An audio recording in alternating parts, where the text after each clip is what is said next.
しなみを揃えてゆこうお互いを信じ合う5人の仲間ボルテス5に預けた命飛ぶぜ宇宙の果てまでもみんなの笑顔も持ち帰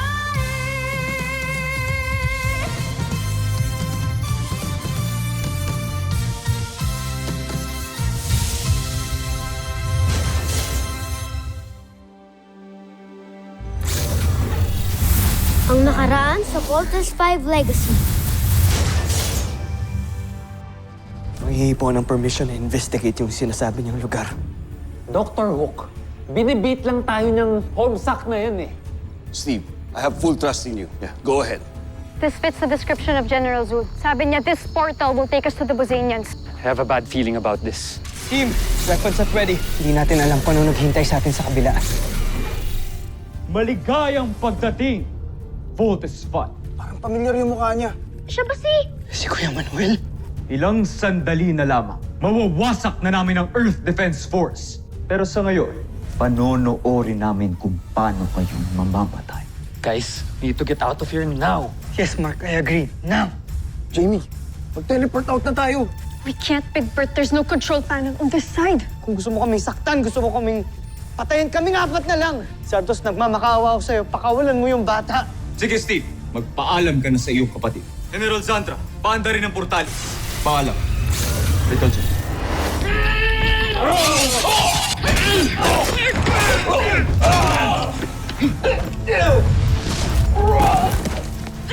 Mainam nga kayo makipaglaban, Steve Armstrong. Pero ngayon, kami ng mga general ko ang inyong makakatapat. Tagal na rin akong naghintay upang bumawi sa mga Voltes 5. Sa pagpaslang nila sa ating mga beast fighter. Wala kasing kwenta yung mga manok mo. Walang sinabi kay Voltes 5. General Kirat. Akin ka. Hambog na Big Bird Armstrong. At ikaw, Jamie Robinson, akin ka. Pagbubuhulin ko yung sungay ng isang to. Ako naman ang makakatapat ninyong dalawa. Yabang talaga nitong Zactus na to. I've seen him fight, Mark. Huwag tayo magpakasiguro. I've got your back, number 1. Likewise, number 2.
Teka!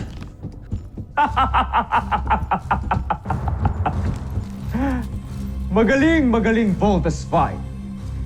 Bakit pa tayo tumigil? Tapusin na natin to! Let's fight! Pinaglalaroan ko lang kayo. Hindi ko pa kayo papatay. Dahil plano ko kayong bihagi at ialay sa aming emperador na si Zambuji. Estumor Fedeo! Voltes 5!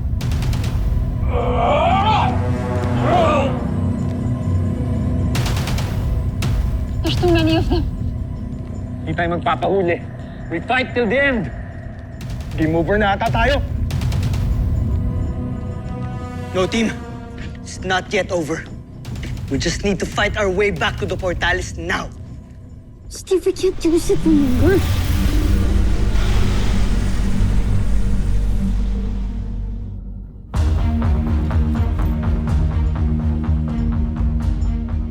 Sino ngayon ang mga ugok?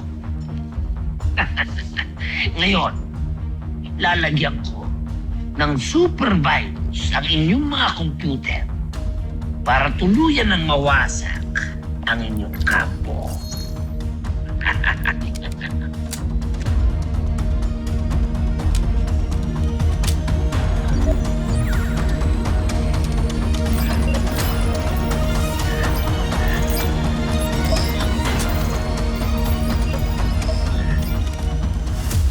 Tama si Mark. May masamang binabalak ang bihag natin Busenyan. Sound the general alarm. Copy, sir.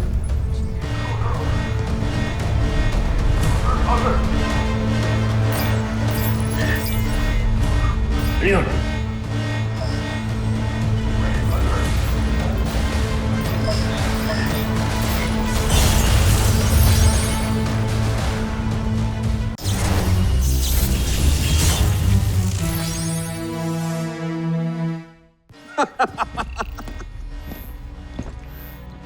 Tama nga ang kutob ni Mark. Ugok ka nga. Ako ugok? Ikaw ang ugok! Akala mo maiisahan mo. May quantum firewall lahat ang computer system dito. Hindi mo basta-basta malalagyan ng virus ang EDF mainframe. Ay, pala hindi gumagana. Hindi ko pwedeng biguin si Teresa Besados.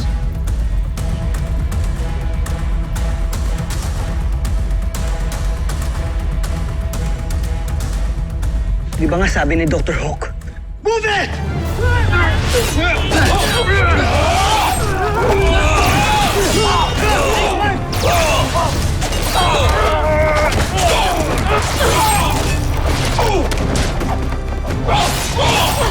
Jamie!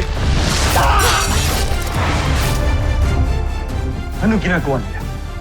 Tama kayo, Joffrey. Hindi naman nila magagamit ang Portales.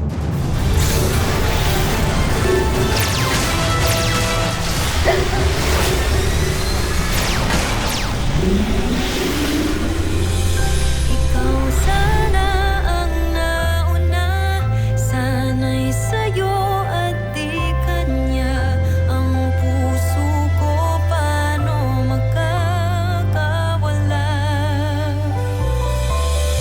Ikaw na siyang pag-ibig ko, puso ko ang gusto. Mali ba na lang?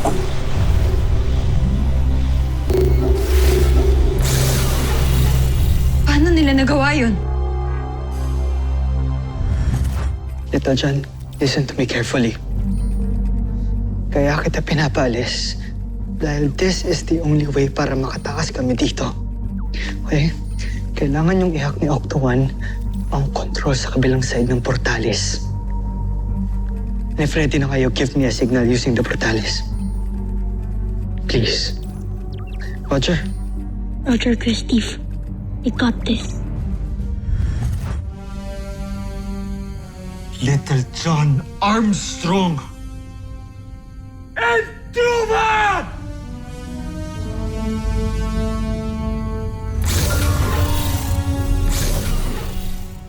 Octuan, bilis! Tulungan mo akong i-hack yung control panel para mag-work sa kabila. Para makakatakas na kuya. Roger, Roger. Koreo yaro. Let's do this.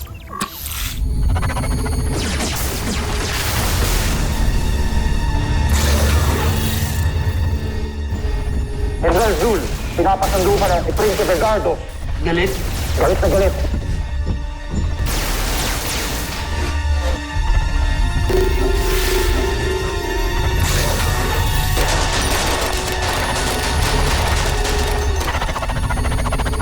Alert! Camping Falcon na nakatakas si Zul.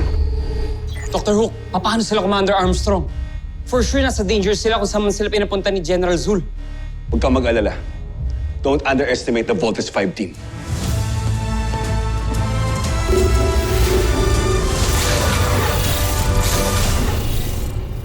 Wow ha? Talagang nagawa niyo pa mag-bebe time? Ito, John, Kawan. Thank you. Good job sa inyo, ha? So that was your plan all along. Thanks for not telling us. You're welcome. Let's go, everybody. Big Bert, Mark, sa akin yun na yung portalis na yan. Mamaya, masundan pa tayo, eh. With pleasure.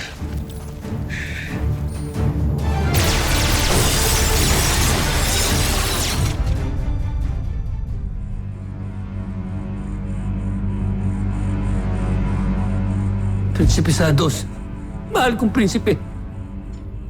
Bigyan niyo pa ako ng isa pang pagkakataon. Ubus na ang pasensya ko sa Zul! Isa kang traitor. Katulad ka ni Hrothgar. Kamatayan ang kaparusahan ng katulad mo! Huwag, Joffrey. Patawarin mo ako. General Sandra. General Sandra, maawa ka sa akin. Maawa ka sa akin.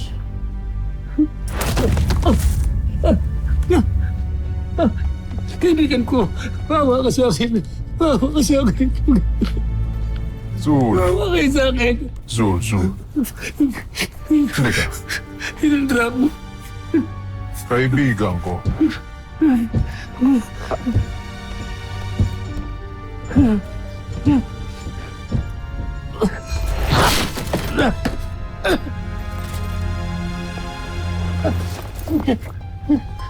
Ngayon ka magpatawa.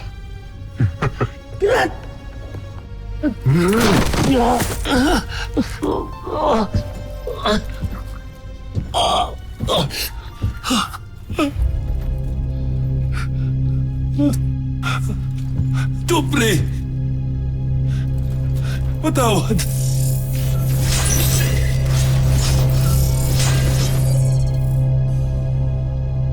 Zul, Joffrey, maawa kayo sa akin. papipiliin kita, Zul.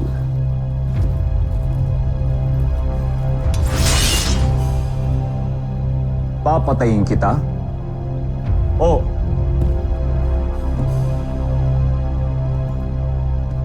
mamamatay ka sa sarili mong kamay.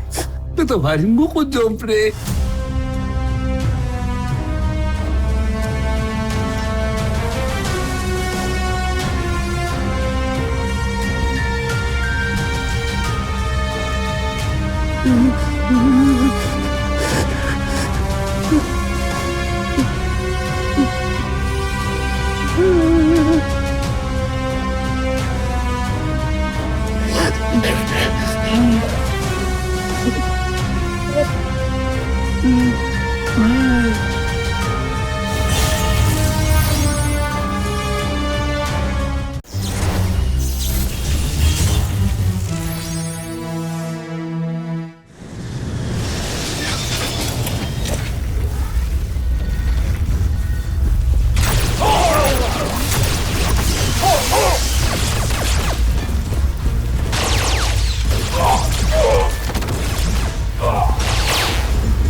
Yun ng Hrothgar.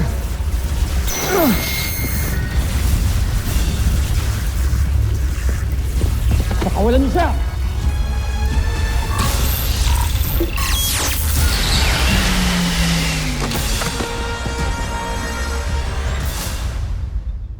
Halika na!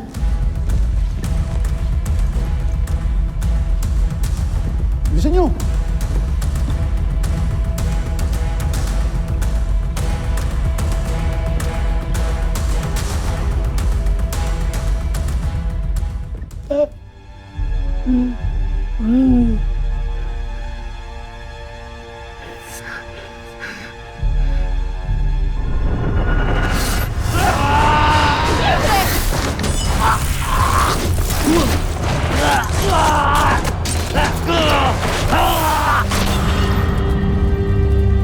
Magandang Zul. Tapos na ang iyong tungkol.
Magmula ngayon, ipinagbabawal ko ng banggitin ang pangalang Zhu. Burahin ang kanyang alaala. Hindi na dapat inaalala ang isang traitor na katulad niya.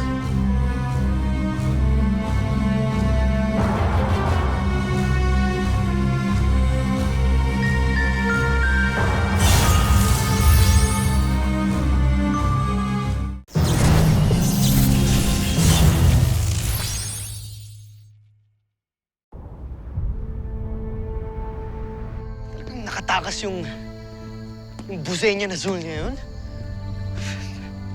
Kahit naman alam natin na pwedeng trap lang yung kay Zul, still we need to take the risk. O what if hindi pala trap yun? Pero sana alam na natin kung nasan yung secret base ng mga Bosenians ngayon. You know, in war, you always need to take chances. Then you win some, sometimes you lose. But I'm glad you're all safe. Good job, everyone. Thank you, Doctor. Siguro naman madadala na tayo, no? Ilang beses na tayo nagpauto sa mga Bosenians na yan, eh. Si Manuel, si Judy, si Zul. Pati na rin yung Dr. Ned Armstrong na yan, eh. O bakit pati si Papa sinasama mo? Kaya nga tayo nagpauto sa mga Bosenians na yan, kahahanap nyo sa tatay nyo. Guys! Ano? Hey! Egbert. Ano ba? Pwede ba mag-chill lang kayo? Hindi pa ba kayo nagsasawang mag-away? Ha? Di ba kung muntikan lang tayo mamatay kanina? Tama si Jamie. You've been through a lot today. Sige na, magpahinga na kayo.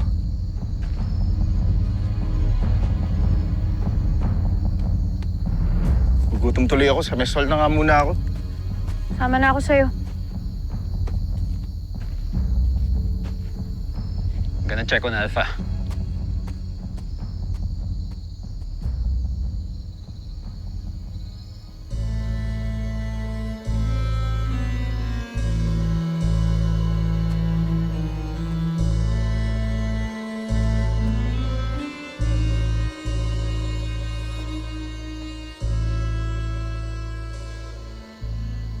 Pero Steve, ano pag di na natin mahanap si Papa?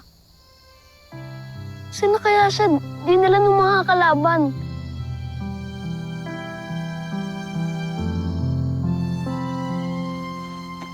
Alam mo, Bunso, si Papa malakas yun.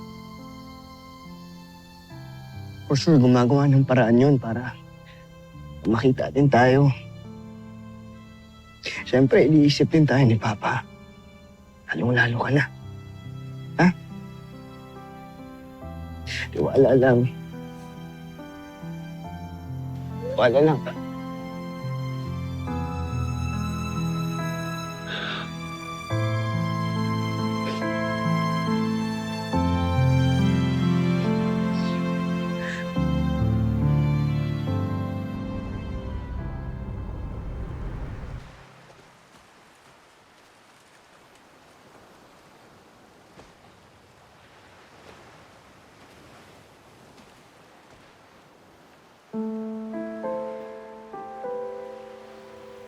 I've heard what happened sa team. Nag-worry ako sa'yo. Are you okay? Yeah, I'm okay. Thank you sa concern. Alam mo, every time na umaalis kayo para lumaban, lagi akong nag-worry sa'yo. I'm glad na safe at nakabalik ka na. Ayos.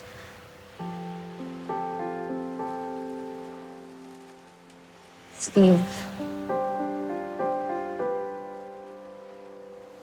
Remember, I'm always here for you.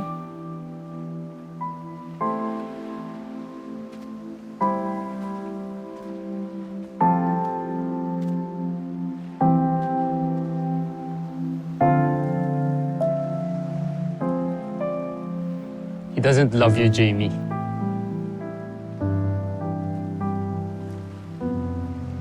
He does. Hindi ka niya pakakawalan.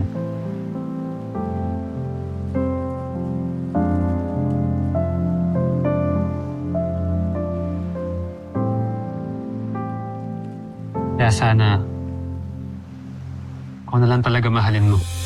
Ikaw sana ang nauna, sana'y sa'yo at di kanya. Ang puso ko paano magkakawala? Ikaw na siyang pag-ibig ko, puso ko ang gusto'y sa'yo.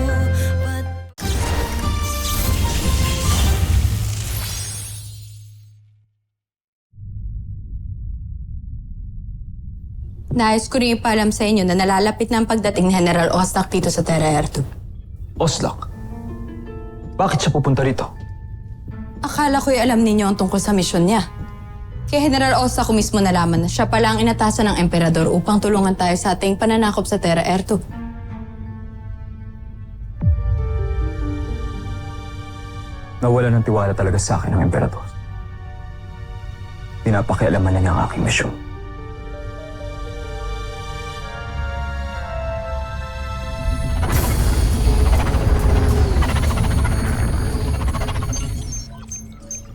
Napakaraming meteor sa radar scan natin. Saan galing yung mga yan?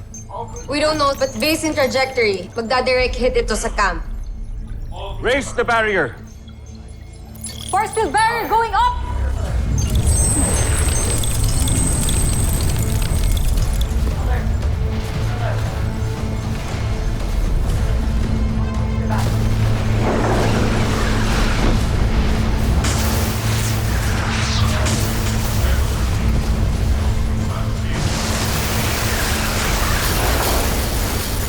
Hey guys, no need to worry. Safe tayo. Buti na lang na matibay ang barriers natin ngayon. Sir, may incoming transmission. Sino naman yung mukhang weirdo na night na yan? Ako si General Oslak ng Busan.